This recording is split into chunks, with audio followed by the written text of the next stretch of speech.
Hello, everyone. My name is Andy Ayers. I chose to do Matthew's chapter 18, verses 21 through 35. In this passage, it talks about how Peter came to Jesus and asked him about others in his church creating sins, and asked about how many times should I forgive them? Should it be 7 times? And Jesus came back with a response that it should be 77 times. Jesus then goes on and he tells the story of how a king and went and talked and gave forgiveness to his slave that owed him um, 10,000 talents, and that the king forgave him after the slave went down on his hands and knees and asked for forgiveness. When the slave got out, after the king gave him the free debt and everything, he saw one of his other slave fellows and demanded that he paid him back all of his debt that he owed him. And he ended up not letting him, and it talked about how he put him into jail to settle his debt. And then the king heard of this and summoned the slave to him. And in Matthew's 18, verse 32, it says, "You wicked slave, I forgave you all the debt because you pleaded with me."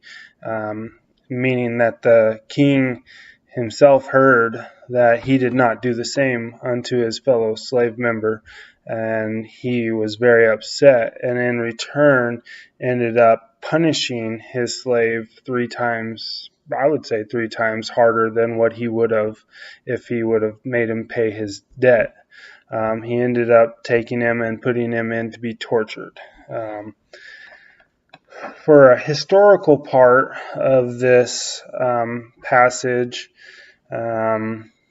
it was kind of unclear to me, but it was a lot of how Peter first asked about how often should we forgive, and it is taught, and then Jesus goes into telling a story of how this could happen, and in everything about it, it should be that we should give the benefit of the doubt, and we should give forgiveness and help those that are in struggling, that have debts, and that are trying to work and get rid of those debts, and to see that we can give forgiveness. Now, in the historical punishment part of this whole thing, it ended up backfiring on the slave after he pleaded on his hands and knees for forgiveness. And it just shows that in the end, the punishment's going to be worse than what it was if you would have just let him go. I mean, the slave could have been free of everything, but then decided that he was better than everyone and decided to still go for what he wanted. And the king ended up stepping in and really showing him, this is what you're going to get if you don't treat your fellow man the same way. When it comes into the contemporary world, though, it was kind of interesting to look at how we would do things now. Um, it really opened up things and really showed in the end that we should take care of ourselves, that we should give forgiveness to everyone, even if they've sinned us 20 times, we should still give them the benefit of the doubt and really help with helping them on their path, I guess, to be better. Um,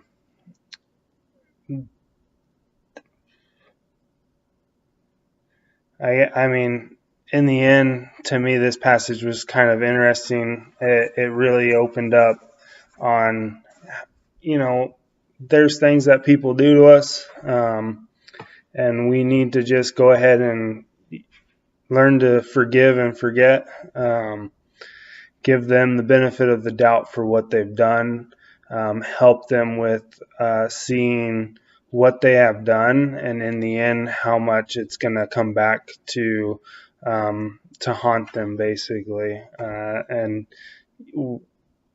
just let them know that later on it's going to hurt even worse when someone does it back to you.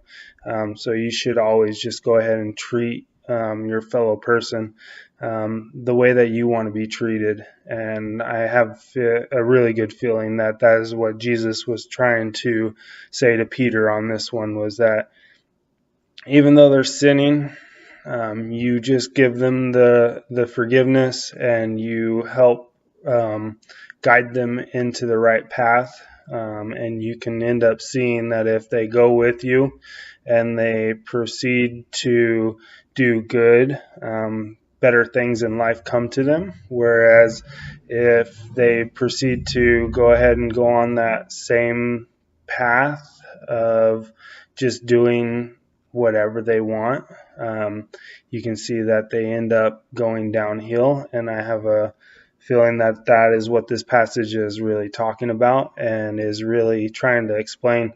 We need to learn how to forgive and to go on and move on with everything that we do in our life. And that is the passage that I did was on Matthew 18, or chapter 18, verse 21 through 35. It really was a really neat verse to read and to really get to dive into and understand and translate what was going on.